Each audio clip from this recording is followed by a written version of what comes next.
2025 हे मंगळ या ग्रहाचे वर्ष आहे. हे तुम्ही ऐकलंच असेल किंवा तुम्हाला माहितीच असेल. तर मंगळाचे साल म्हणजे मंगळाचे वर्ष म्हटल्यावर तुम्हाला तुमचा मंगळ हा व्यवस्थित ठेवावा लागेल. यावर्षी तुम्हाला धावून काम करावे लागेल, का तर कार्यतत्परता हा मंगळ ग्रह देत असतो.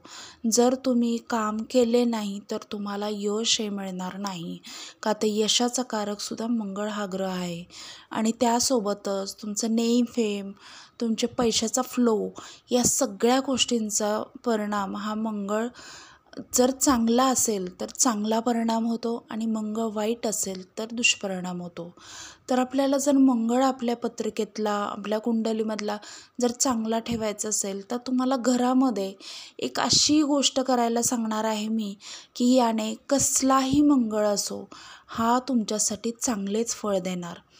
फक्त तुम्ही काय करायचे आहे तर यासाठी लागणार आहेत 2 वस्तू.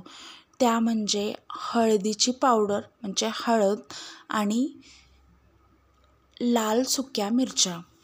तर लाल सुक्या मिरच्या पण देठाच्या हव्या आहेत आपल्याला, आणि या देठाच्या लाल मिरच्या तुम्हाला हळद पावडरमध्ये टाकायच्या आहेत. आणि या 3-3 महिन्याने एवढं वर्षभर तरी तुम्ही चेंज करत राहा, की हळद नाही चेंज करायचे. फक्त तुम्हाला त्यातल्या ज्या मुरलेल्या मिरच्या आहेत हळदीमध्ये त्या तुम्ही काढून टाकायच्या आहेत आणि परत दुसऱ्या लाल मिरच्या देठाच्या सुक्या टाकायच्या आहेत.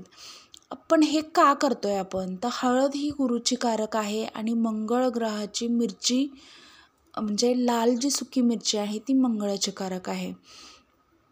जेव्हा आपण गुरुच्या हळदीमध्ये मंगळाची कारक लाल मिरची जर टाकली तर मंगळ दोष असेल तर तो शमायला चालू होतो, म्हणजे त्याचं शमन होतं, तो त्रास कमी व्हायला चालू होतो. जर तुमचा मंगळ चांगला असेल तर तुम्हाला तो आणखी पॉझिटिव्ह इफेक्ट द्यायला लागतो.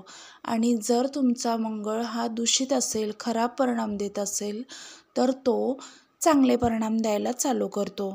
तर कुठल्याही परिस्थितीमध्ये कोणीही म्हणजे तुम्हाला जर पत्रिकेमध्ये तुमचा मंगळ कसा आहे हे कळत जरी नसेल आणि तुम्हाला जर ही रेमेडी केली तुम्ही, तर तो मंगळ तुमचा कसाही असो तुम्हाला चांगलेच परिणाम देणार. फक्त तुम्हाला काय करायचं आहे, एक हळदीची बरणी तयार करायची आहे काचेची. त्याच्यामध्ये हळद पावडरच्या आतमध्ये 3, 5 किंवा 7 लाल देठाच्या सुक्या मिरच्या टाकायच्या आहेत आणि त्या मिरच्या पूर्ण झाकतील एवढी हळद पावडर त्याच्यामध्ये टाकायची आहे. आणि ही बरणी तुम्ही किचनमध्ये दक्षिणेच्या भिंतीला ठेवली तरी चालेल. खूप बेस्ट म्हणजे उपाय हा असा आहे की या उपायाने खूप जणांना खूप फायदा झाला आहे. पैशाचा फ्लो तर चालूच राहतो, त्यासोबतच एखाद्याला कर्ज असेल तर ते कर्ज पण फिटायला चालू होते. काही मानसिक शांततेचा प्रॉब्लेम असेल तर तो पण जातो.